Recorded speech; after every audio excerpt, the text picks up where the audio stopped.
where we last left off on our other video about Irma, we told you, was Friday night, so about a day and a half before Irma was going to hit us here in Indiantown. And after that video, we finished the remaining projects of getting the solar panel off and put away, just like anything else on deck, adjusting lines. And then it was waiting time. Yep. I got up the next morning and I went to the shelter as soon as it opened because I assumed that everybody and their mother, and it kind of was going to go there and try and get a spot, and I didn't want us to be stuck here. So I went and registered, but as soon as I got back, the forecast was calling for the storm to keep pushing west. So there was more and more of a chance that it wasn't going to be as destructive as we thought to Indiantown, and more of a chance that we could stay here. So then it became no rush to get all of our belongings and then get to the shelter. Well, whether we are ready or not, the storm is coming upon us. I just went in this morning to the elementary school and registered. Matt and I got this nifty bracelet that will let us come and go as we please. Our spot is saved. And as I sit around right now, it's around 4:30, 5 o'clock in the afternoon, going into evening. And other than on and off rain showers and gray skies, there really hasn't been anything happening here. So for the rest of that Saturday afternoon, we just kind of hung around here at the patio and marina. I'd say it was pretty empty. There weren't a lot of people that were staying with their boats. No one was as crazy as us. 2 employees that were here, and there were a couple of people in the work yard.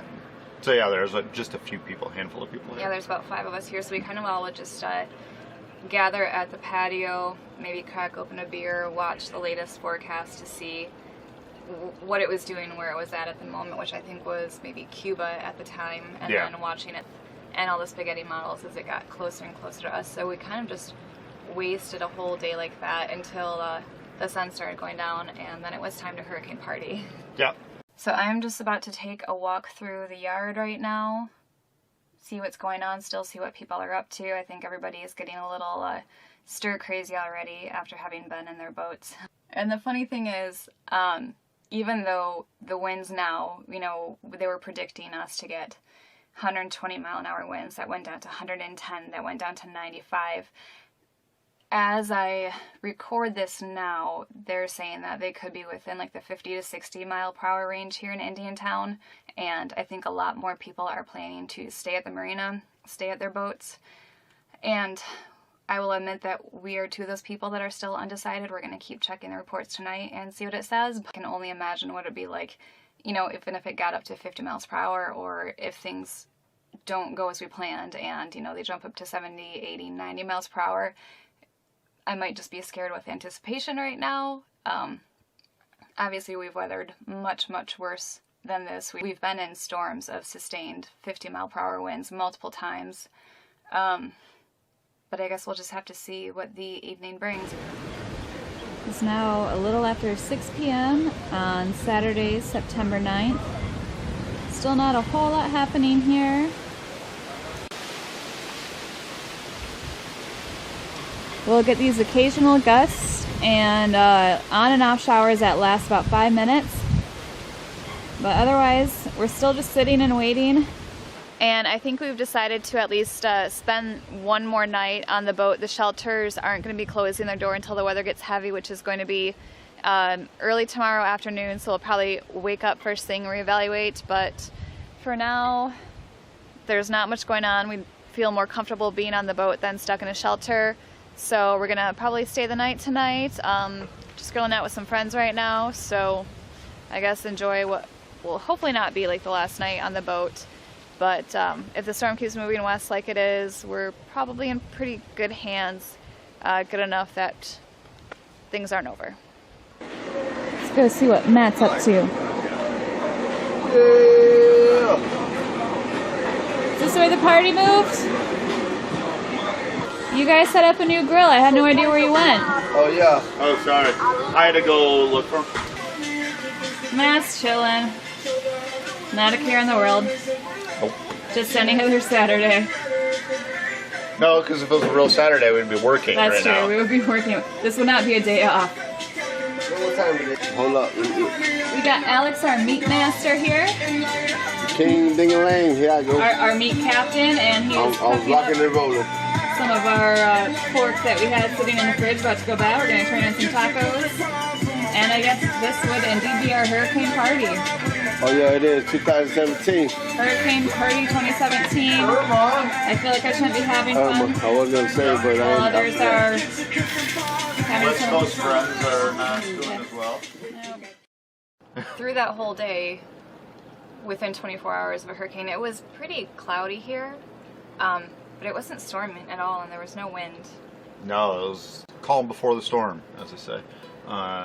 You could really tell it kind of sucked everything out. So it was, yeah, not bad at all. Yeah. It was actually comfortable. It was clear and comfortable.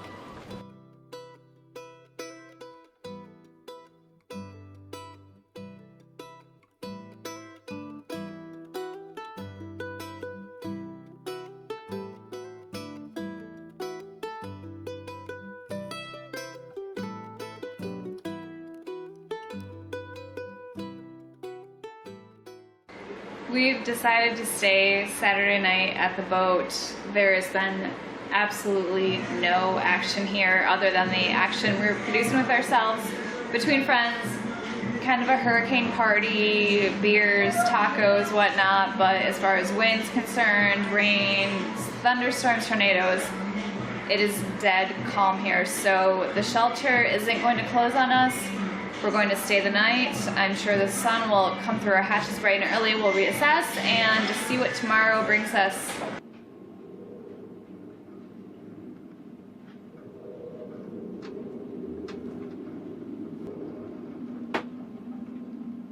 Sunday was the day that we were going to get hit the most. I think tropical storm force winds were supposed to start around 2 o'clock in the afternoon and continue to strengthen, and we were supposed to get the max at about 7 p.m. And we'd look out, and for a long time there wasn't a lot happening, but we unfortunately didn't have the best view. We've taken to living in the salon right now, so we're just kind of chilling, taking advantage of power and internet. Not cleaning. And definitely not cleaning.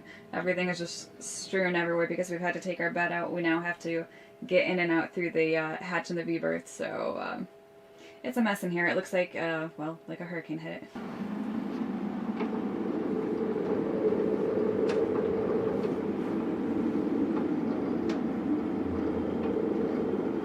No, we were kind of blocked. Unfortunately, the majority of the time, there were either boats blocking the view or the rain was going sideways, and without windshield wipers, it made it kind of hard to see. Yeah. Yeah. We didn't have an anemometer, so we didn't know the wind speeds.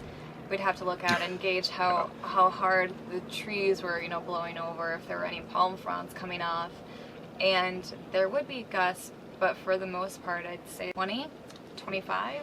20, 25, yeah, something like that. There wasn't much action down at deck level, again, because we're kind of in this little bowl.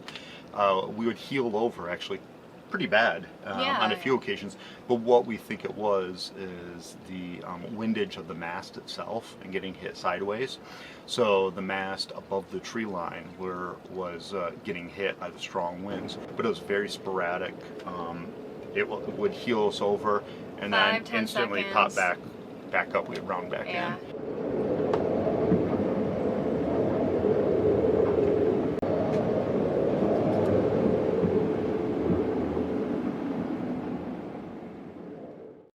The next morning we woke up and it was bright and sunny, so we climbed out of our hatch to see the damage, and what we found was flooding, actually.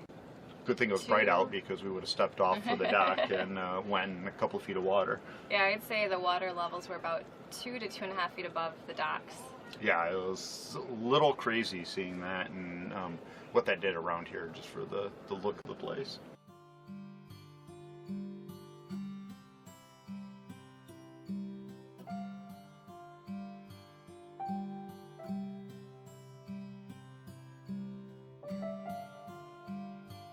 So for most people, you go to get off and you can't see the dock, and up at your bow everything is covered in water, and with just how unclean this water is. Yeah, it's not, there's no clarity to it. Snakes and there's gators.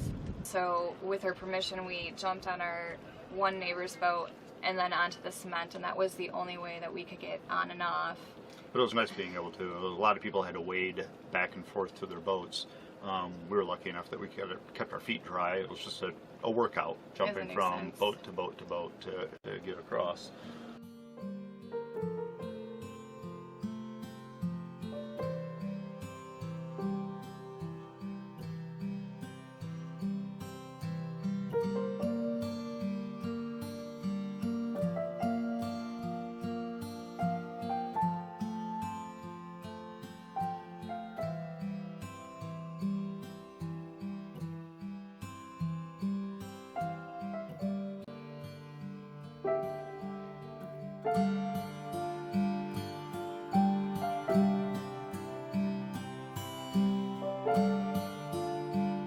So then we just kind of like walked around the marina to see if there was any damage, and you know, obviously there was the flooding everywhere, but there was barely any down limbs. I think there was one tree, like one of those tall pine trees, that had a few branches missing. It was like Matthew that we had last year. It was surprising, even with all the wind that we did experience. It really didn't do anything to the trees. Yeah. There was a lot of leaves down, of course.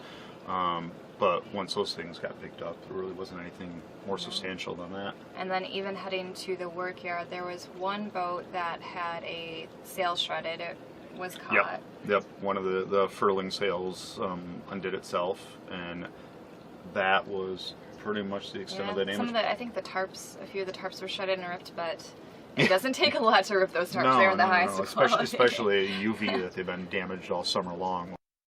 Well, one of the things we found out is one of our former neighbors in the workyard, him and one or two of the other employees were going around in the storm and adjusting some dock lines and going through and checking jack stands. A lot of the stands loosened up. The boat would rock fore and aft, and after a while of doing that, they would move a bit. And so they would go around, and they said just about every single boat they went up to, there was something that needed a little bit of adjusting. So all storm long, while we're hiding inside, those people were actually being active, out doing something and helping other people. So definitely commend them. Yeah. So Lauren, we heard you saved a bunch of boats during the hurricane. I think that was greatly exaggerated. No, a bunch is what? A couple is two, so a bunch would be three then? I think that's at least a safe number. I think 0, but that's not really a number. But here, they fared really well because we had a lot of hard pack over there. Yeah. And we ran around and we found one boat awful loose, but that's the boat everybody knows about. Honestly, in the final analysis, although I'm surprised because sitting out in it, Alex, for 14 hours, it was steady 50s and some gusts a lot greater, and you think that's a lot of force, and you thought something's got a bad happen, but it didn't. Yeah. And so really it was much ado about nothing.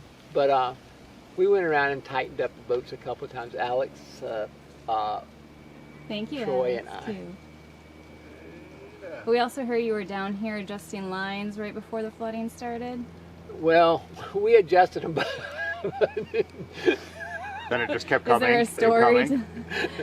It was kind of funny standing in water this deep trying to figure out where the lines actually were tied to. Well, the water's so clear here. How could you not see? Well, it was dark night, but there's the night we borrowed those headlights, and now I'm a big fan of headlights. They tend to shine where you don't want to step though, instead of where your work is. But yeah. I think you came to our boat. We didn't know you were there, but if you adjusted our lines, right? No, your lines were fine. But there was only 2 boats that had bad lines. There were the 2 big sports fishermen, which I had told the guy the day before. I says, I think you should. He said, well, I'm not finished. And sure enough, during the thing, his boat, but there was no damage, but his boat was banging into the piling. So really the only thing we had to worry about were the water levels, and because our power boxes here at the docks were under those, we were without power for, I think it was like 3 or 4 days. The owner had a generator going. Yeah, we're fortunate that we only had 3 or 4 days without power, but it did get warm. That was one of the big issues. Is as soon as the storm had passed, the temperature just skyrocketed. It took all the wind with it. Yep, took all the wind with it. So skyrocketed. Humidity was high because of all the flooding. It was rather tough in that sense. But with all things said and done, we got away really easy. we were pretty much left in the dark with what happened in Florida. You know, we knew just as the storm was coming up to Florida that Miami was getting lots of flooding, but once, you know, it started to get close to us, we don't know what happened anywhere else. Fort Myers. Yeah, we thought that they were going to get hit hard, and expecting it to go up to that coast. And then checking some diagrams from NOAA later, we found out that like it kind of came near, I think it was like Naples down there, and they basically did cut across the straight state. Originally we were thinking it was going to come straight up the middle, and it did kind of like a west to east, and I think it went right over Orlando, over to Jacksonville, and so it came a lot closer to us than we thought when we had gone to bed the night before. You know, we thought it was going to stay kind of coastal on the west side with the eye, and it ended up, you know, crossing over. So for how close it came to us and the very little... Yeah, it's just, it's shocking how well protected this is in this area. So 2 years in a row we've had hurricanes headed right at us. 2 years in a row, last minute, they've dodged us, and we've been extremely lucky. So that's definitely one of the big reasons why we are still down here in Florida. When Thank you, Mother Nature. Yeah, when July came and we knew that we couldn't get way north, we knew that this was going to be the best spot in case any storms came, and so, yep, it has proved its worth now. So that was Irma for us, and we were very lucky, and hurricane season is not over yet, but I hope that is our only run-in this year. So yeah, and then we'll be down, we're still deciding as to what direction we'll head, but if we go down to St. Martin, you know, we'll see what that looks like. It sounds like these places are rebuilding much quicker, especially the tourist sector, which is a big part of their economy, but it's good to hear how fast and they're able to rebound from these types of things. So that's it. We're gonna stay here the remainder of hurricane season. We still have a ton of projects to do. Keep doing canvas work? Well, that's not gonna be like for 4 episodes. We're filming this a little later. So I guess stay tuned as we dive back into boat projects. A few of them. I think we're gonna show what Matt has in his toolbox in an upcoming episode, and we're also going to get to a review of the head in the next one, because I know a lot of you are waiting for that. Yeah, that's been the common request, is how the composting head is going. Next episode, we promise we'll actually clean it out, so there's nothing questionable in there, and we'll take some video and explain what we feel about this system. So stay tuned.